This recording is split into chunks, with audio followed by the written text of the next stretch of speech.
What is up, YouTube? Moto Tigress here. I know it's been a while, but we're back. Eagle-eyed observers to this channel may notice that there's a different bike sitting behind this bike in the garage, but we're not here to talk about that bike just yet. We're here to talk about the Tiger again. It's where we left off probably at least a year ago, talking about the radiator heat on this bike. In that video, I had purchased an aftermarket solution called the Free Spirits deflector and installed it on the bike.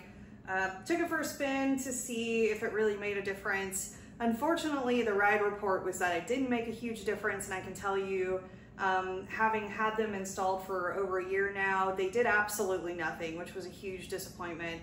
That video had a lot of positive response from folks saying, yes, they were seeing the same problem with their Tiger.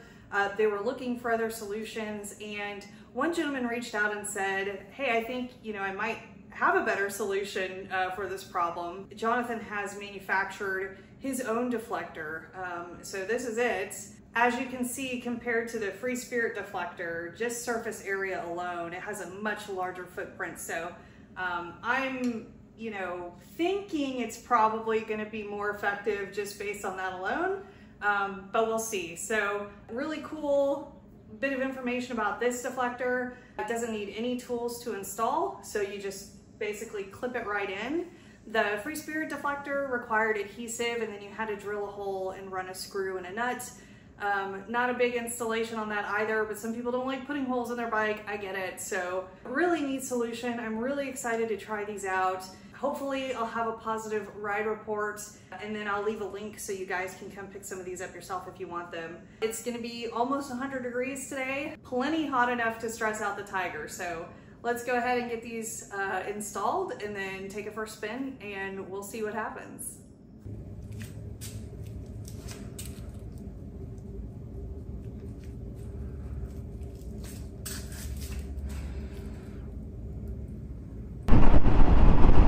All right, so we're out here on the Tiger. We're gonna do a little city riding, sit at some stoplights, give this thing a chance to heat up, and see how it does. I've got the new vents installed, so it's about 90 degrees out here, and feels like temperature I think is 98 or 99. It's very humid today, so yeah, it's uncomfortable for this bike, so this will be a really good test today. See how these things work.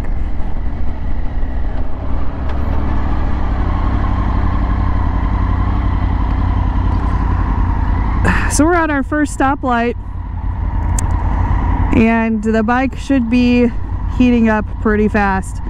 Hopefully you guys are not judging how dirty this bike is. It's covered in dust and all kinds of stuff since it hasn't been used for a long time. So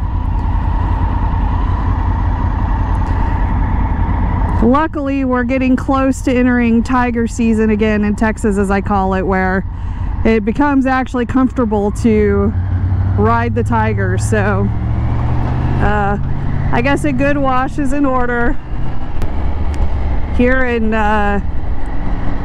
the Dallas-Fort Worth area, our roads are absolutely terrible. They do these really, I don't know, kind of like patchwork repairs all over the place, and they're kind of hazardous for motorcyclists. A lot of the repairs leave like really aggressive bumps. So you probably see me hopping over some of those.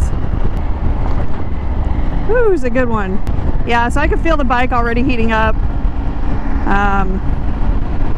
I'm starting to feel a little bit of heat on my legs. So we'll go up here and sit at some more lights and see.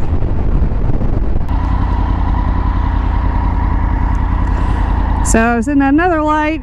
The bike is definitely heating up. I definitely feel it. The real test, I think, is going to be how well does the heat dissipate when I'm moving again, because that's really where it becomes obvious, when that airflow increases. Yeah, so when I first took delivery of this bike, that video I was talking about the left side feeling really hot, and I didn't know at the time it's from the radiator, but I was like, man, my left leg is like getting really, really hot. And you know, I kind of figured out later that the heat was coming from the radiators. I think that these are doing something because it is suddenly very pronounced on the left side. The right side, I don't feel it at all.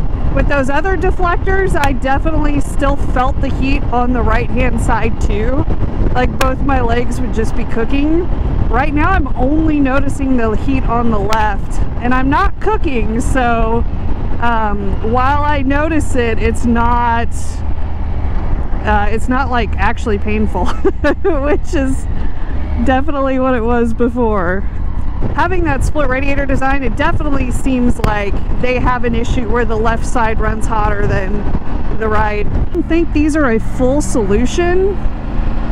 You know, I don't think you're gonna escape the heat on this bike. I think Triumph just really needs to address the fact that they really screwed up the the radiator design for this bike. It's just like so unfortunate because it's otherwise such a good bike. For durability, they are 3D printed. I'm not sure what material it is. They're pretty thick, so I imagine it will probably do fairly well even being exposed to that amount of heat, but time will tell for that for sure. So maybe I could do a long-term update. All right, so I do think that those reduce the heat a bit. I felt like it lowered the temperature that I was being exposed to, so it's probably deflecting it a little further out, but you are still getting exposed to the heat. I think they're worth a shot, especially because you can take them on and off. I think that that's great having that. Yeah, I think final thoughts, Triumph, fix your bike.